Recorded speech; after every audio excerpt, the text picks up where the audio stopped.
so we are live. All right, so thank you all for being here today. I'm Valerie Lockhart from Code Savvy, and I am here with Lisa Mabley. And we're going to be talking about using data in your applications. So I'm going to hand things over to Lisa.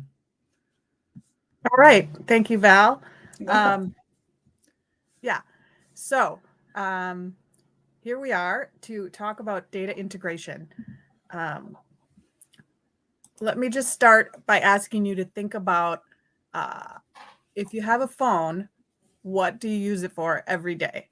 Do you do messaging, social media, gaming? I assume you also like take photos, make calls.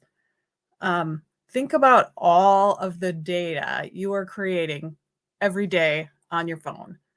I assume that for most of you, it's a lot. And if all of that had to live on your phone would either have to be huge or maybe not even in size, but it would probably cost like 3 times as much as it currently costs, just to save all of that volume of information in one spot. But you know already, even before we have this presentation, that that's not how it works. So let me talk to you a little bit more about how it does work. Just a moment. Okay, so in this presentation today, we'll just cover quickly what is a database, how using one can level up your coding game and give you more powerful tools to be able to build more creative things and just solve the problems in the world that you want to solve. We'll just briefly talk about 2 specific paradigms of databases, relational databases and document databases. I'll briefly talk about how to choose the right database. And then let's see, how to connect to the database, and that's it. I'll have a little bit of time for questions at the end. So who am I? And more importantly, why should you listen to me or believe what I say? My name is Lisa Mabley. I live in Minneapolis, Northeast Minneapolis, Minnesota, and I've been a software engineer here in the Twin Cities for over 8 years.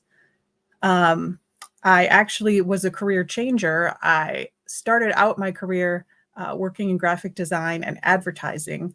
But once I learned to code, I just thought that was the greatest. And I went to software boot camp and changed careers. And it's been one of the best things I ever did.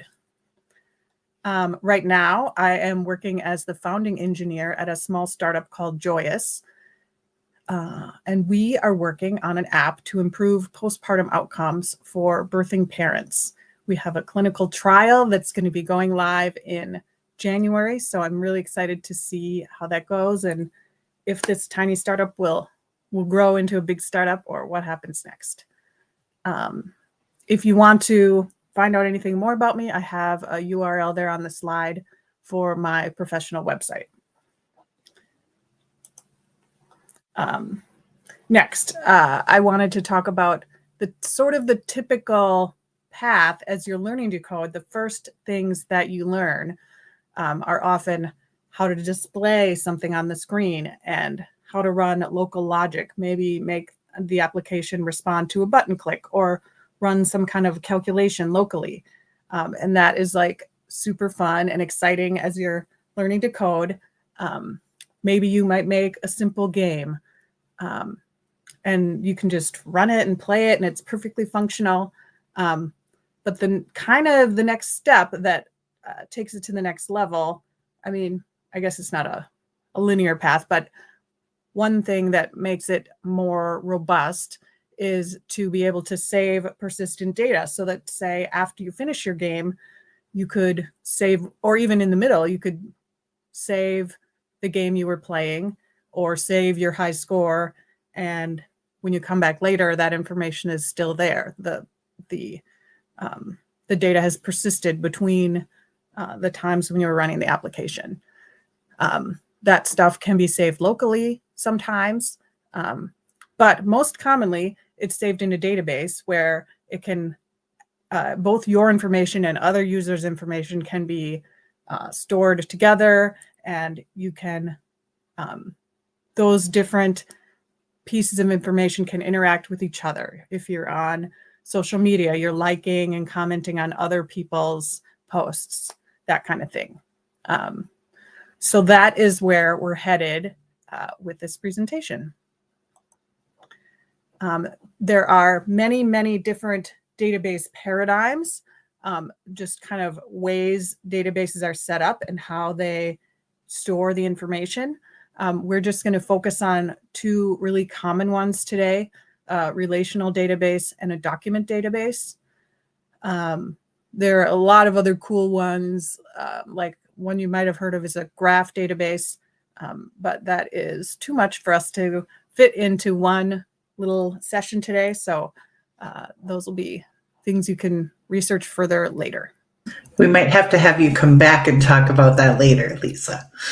Oh, well, I would have to do more research myself, but actually it was fun putting this together, and that would be fun too.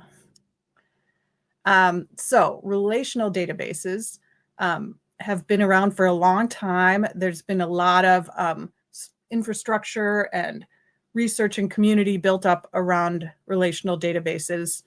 And oftentimes, if you're like looking at computer science curriculum, that's what they're talking about when they say a database. This is also known as a SQL database. SQL stands for Structured Query Language, which is the language used to access information in this kind of database. Hold on, let me take a breath. There's no rush. Yep. So relational databases are really great for structure and consistency, data integrity, reducing errors. They have a lot of rules. They're very strict. And so because of that, you can always count on a username. Well, let me get to that part later. And I'll just sort of sum up the key points here. They are a table-based structure. They look like a spreadsheet when you look at a diagram of it or how the data is laid out, but it has so much more performance and power than a spreadsheet, partly because you can connect to it with your application, and partly because of the relations between one table and another. And let me see. Val, one thing that's hard for me is I can't quite see the whole. I should have this up on a, well, it's fine. Thank you. So yeah, a shortcoming of relational databases is that the structure can be difficult to change. So if you set it up one way and then you decide, oh, we need to do this completely differently, then you need to run a migration and change all the tables that are out there, all the records that are out there, make sure everything complies with the new set of rules. So that can be a big pain. Another one benefit is that it's easy to query. You've got all the information there. It's only in there one time. So when you're updating it, you only need to change things in one place. And no matter what kind of information you need, there's a way to get it by writing your SQL and sort of just following the trail through the different data and relations between tables. And one, I don't know, some people think of it as a shortcoming, that read performance depends on writing efficient queries to get the information out of the SQL. One question I have for you, just as a kind of an aside, but wondering if you have any experience using like Google Sheets as a database. Is that something that you have tried? Because I know there's the functionality that you can actually make calls to your own Sheets as like using it as an API. Is that something you've tried? It isn't something I've tried. I'm not surprised to hear that that's there. And there are other tools that, like my current role, we're using a tool called Contentful. And that is basically like a, what do you call that? A CDN, a content. I don't know what that stands for. But so you can just enter your data in there, and it's in sort of a table format similar to a SQL database, and you can access it in a similar way. You can query it. But one time I did try to set up something that used Contentful as the database, and I don't remember what the problem was, but we very quickly found that it just didn't have the same abilities as a SQL database. So we ended up switching right away. Okay, sorry for the sidetrack. Oh no, that's fine. I think it's really interesting. So I did say that SQL has a lot of rules, and one of the rules is that every column of the database has to have an assigned data type, and things stored in that column can only be that data type. There are dozens of different data types, and each different database you use might have some data types that aren't available in the other ones. So these are just a few common examples. It's not an exhaustive list. For numbers stored in a SQL database, two common data types are int, which represents an integer, or float, which represents a number with a decimal point in it. And there are other numeric data types, and each of them has variations on like how big of a number it can store, or how precise it is, like how many points after the decimal it can go. So if you're, doing banking or some large volume of numbers where it really matters to be extremely precise, then you'll want to be careful about which numeric data type you pick for your database. Other data types are date and time data types. Some just have a date based on Greenwich Mean Time. Some include a time, and some include a time zone also. Some don't. And yeah, that's just an example. There are text data types, binary. I didn't mention Boolean, which is true or false. So every column has to have a data type, and it can't hold any other data type, and it will throw an error if you try to put something else in there. So in many ways, that's great. You're not going to have any bad data in your database. And in other ways, it's not great if you don't write your code carefully, and then things start to fall apart when the wrong kind of stuff tries to go in. So in a SQL database, as I said, it's about structure and rules, but it's also about the relationship between the different types of data that you're going to be storing. So for example, here I have a table of users, and each row of this little table, this isn't the table, this is the data model.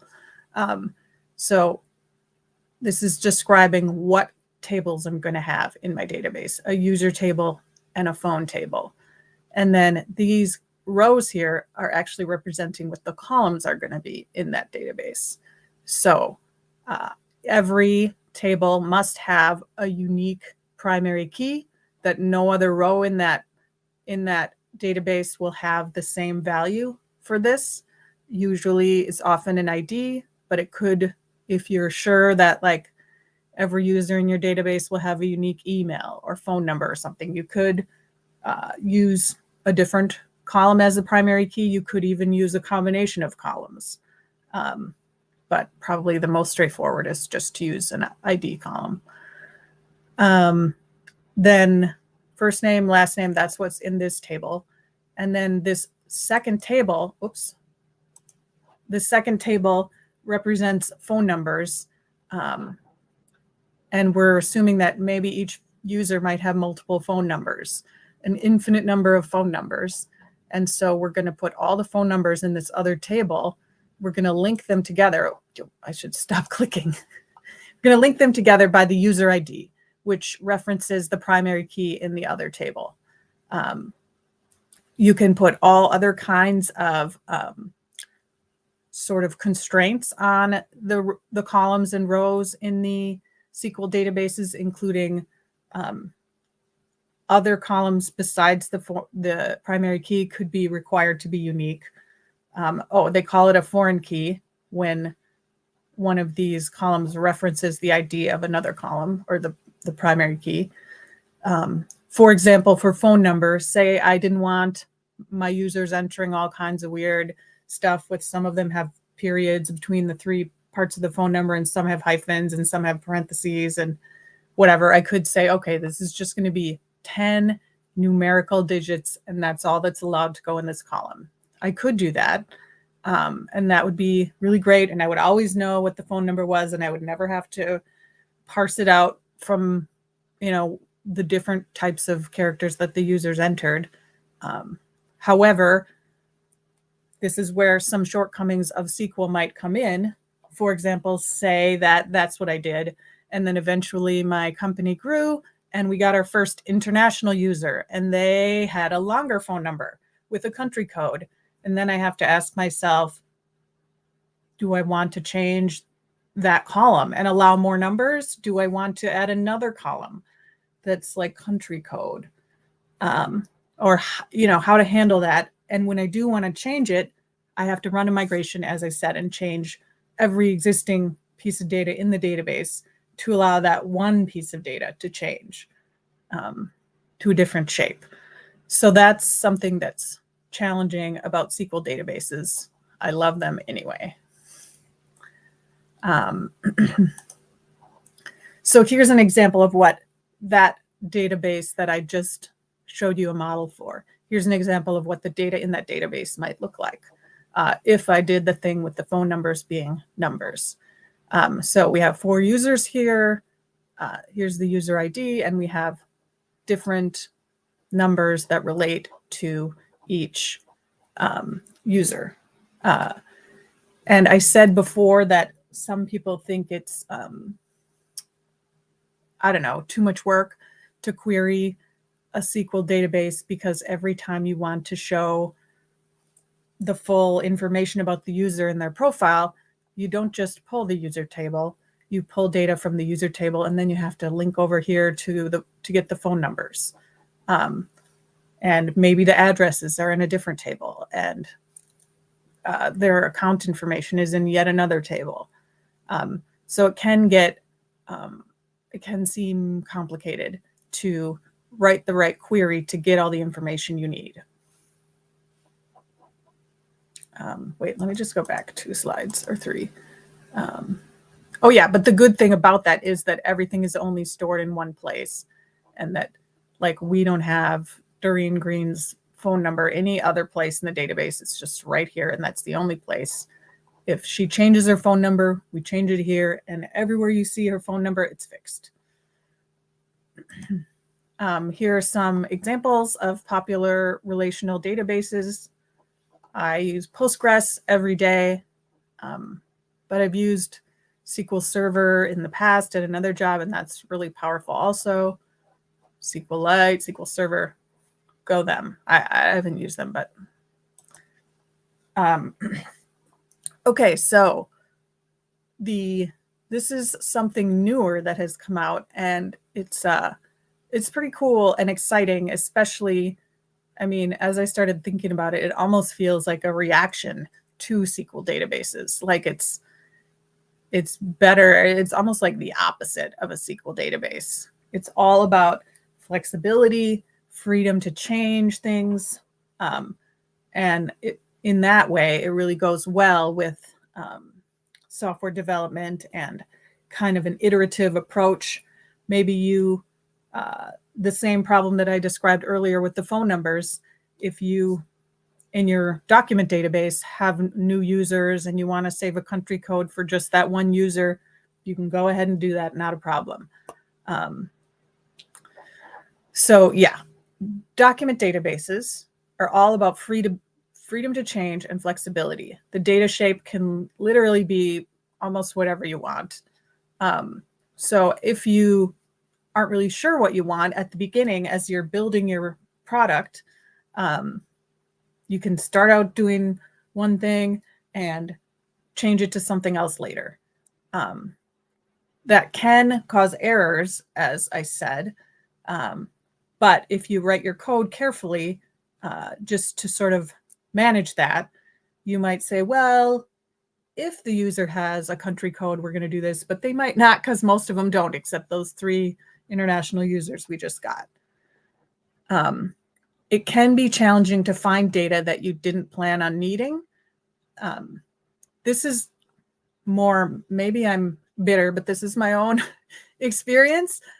I feel like the things I read while preparing this presentation told me that document databases are so powerful and flexible and are really great for just analyzing any volume of data in any kind of way. And maybe that's true if you write a custom thing to process it, but I found in one of my projects that like it was nearly impossible to like write a query and sort and filter the way I wanted, just the way I had the database set up.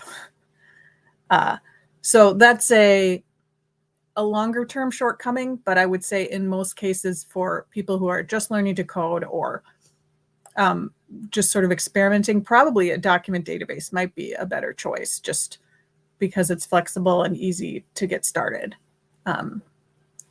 But anyway, the key thing about document databases is that I think they were invented for social media and things that need really fast read performance.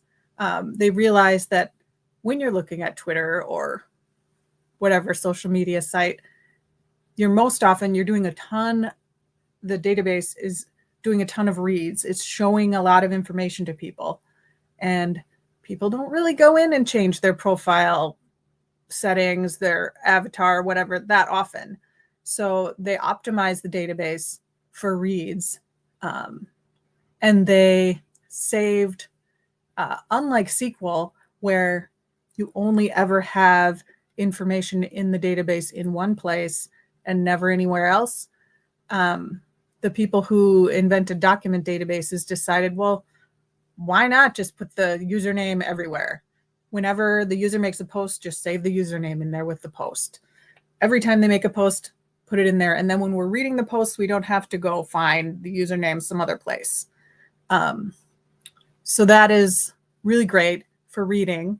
And if a user does change their username, I think they just figured, well, we can just perform that write action, which is going to take a lot longer now. If the username is saved with every post the user has ever made and they change their username, then you have to change it like that, potentially hundreds, thousands of places. But that can just happen in the background and the user's not going to see that. They're not going to be looking at all thousands of their posts they've ever made right at the same time. So they can just update their username. That will happen eventually. It'll be updated and, it works great. Oh, holy cow. I didn't look at the time until just now. That's okay. We're doing all right. We can go over if we need to. Okay. Anyway, yeah, I guess I covered that there's slower write performance. I got that covered. So here's an example of the structure of a document database. You might have, it's like a collection of documents, almost a little bit like actual files saved in folders. So you would have a user's collection and there'd be, a set of documents representing users. And each one would, maybe when you start out, each one would have just a username and their join date. And then later you would decide, oh, we should put the URL of where their avatar is saved also. Or, you can just change this as you go. Not all of them will be the same. And then in this posts collection, I have one post that just has the username, avatar, date, and text. Another one that also has a photo, a bunch of likes and reposts, and another one that has a whole collection of comments inside that post. So it's very flexible. things could be,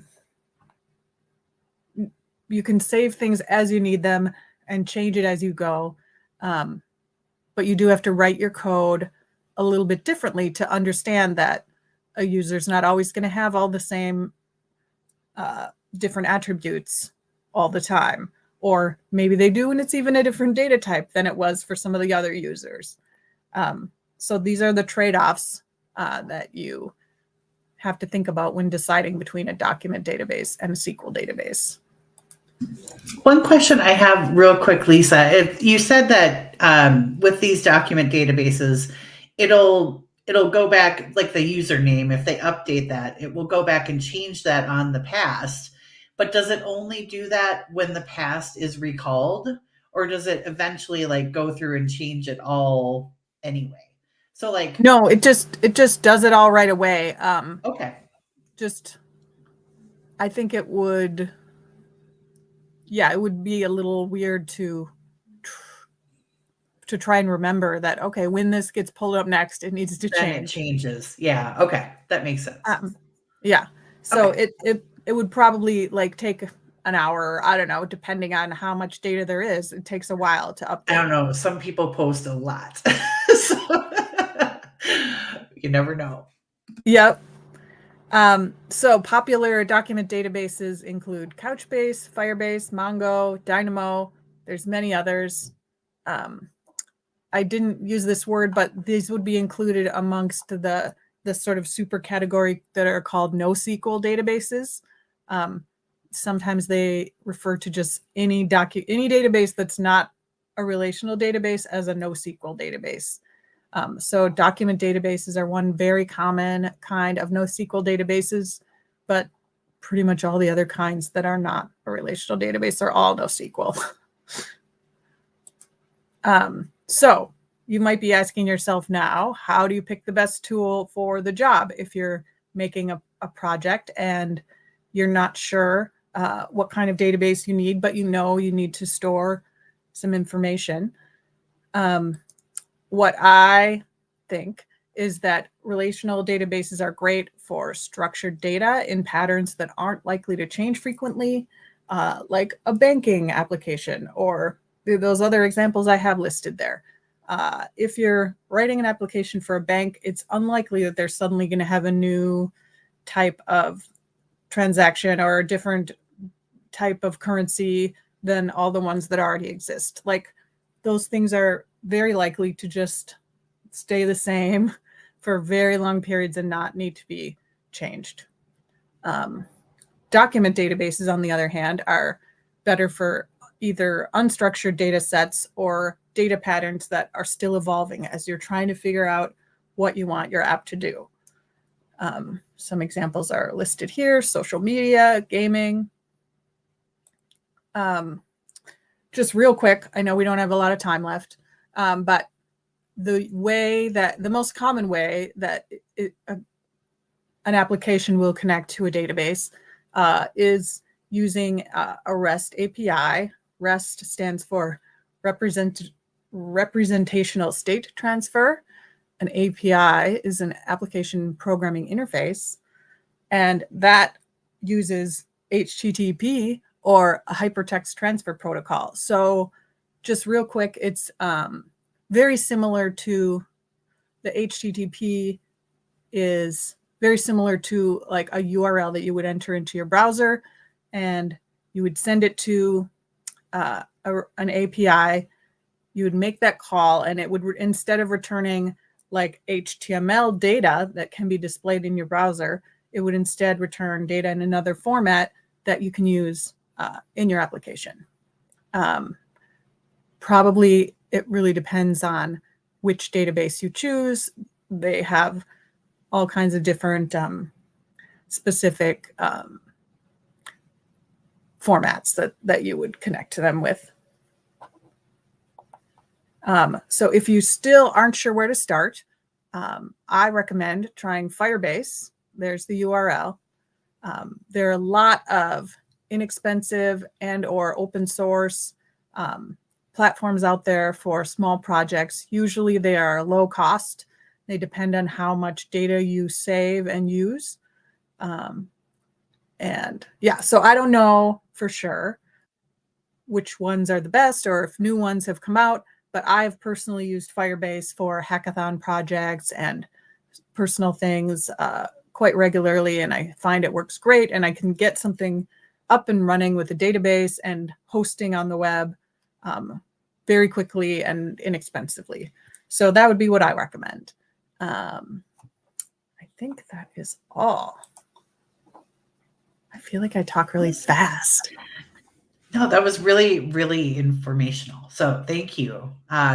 We didn't have any questions yet in the chat, but I would love if you're open to it. I'm kind of putting you on the spot, but if you're open to it, I would love someday to have you maybe just do a quick walkthrough of spinning up a Firebase occurrence, because I feel like, especially in some of our programs, it is really an accessible way for people to get a database spun up really fast for testing and for just figuring out their application. So if you're open to that, I may hit you up for that someday.